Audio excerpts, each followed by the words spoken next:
Hola, ¿qué tal? Soy Paulo Villagrán, artista gráfico. Durante más de 10 años he estado en el terreno de la ilustración, creando personajes y haciendo algunas intervenciones artísticas. Dibujar es mi pasión. Desde niño me encantaba admirar a personajes de Warner Brothers, Disney, Hanna-Barbera, Metro-Goldwyn-Mayer, Universal, desde Garfield hasta Kim.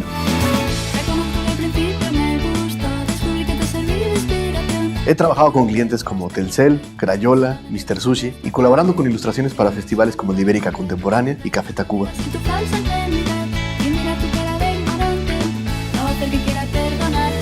En este curso de doméstica aprenderás a crear personajes de principio a fin.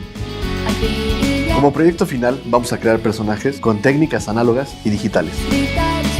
Comenzaremos viendo qué materiales puedes utilizar para dibujar. Vamos a ver mi proceso de bocetaje y cómo crear formas espontáneas. Más adelante veremos expresiones y anatomía de los diferentes personajes. Y para finalizar esta parte análoga, veremos cuestiones de tintado y color. Posteriormente vamos a dibujar a nivel digital sobre un dispositivo móvil con Sketchbook Pro. Veremos las múltiples herramientas y los diferentes brushes que ofrece este programa para crear un personaje a nivel digital. Descubriremos en Illustrator cómo vectorizar un personaje a nivel profesional. Empezamos con el boceto, el trazado, el color, algunos brillos y sombras y hasta cómo lo usas en un proyecto comercial. Y bueno, para cerrar con broche de oro, te compartiré algunos consejos, algunas anécdotas que he tenido durante esta carrera de 10 años como ilustrador.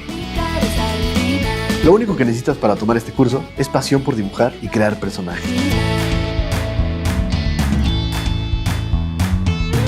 Los materiales que vamos a necesitar son una libreta de bocetos, lápiz, plumones, pinceles, penbrush, una computadora, un teléfono o una tableta con el Sketchbook Pro y Adobe Illustrator.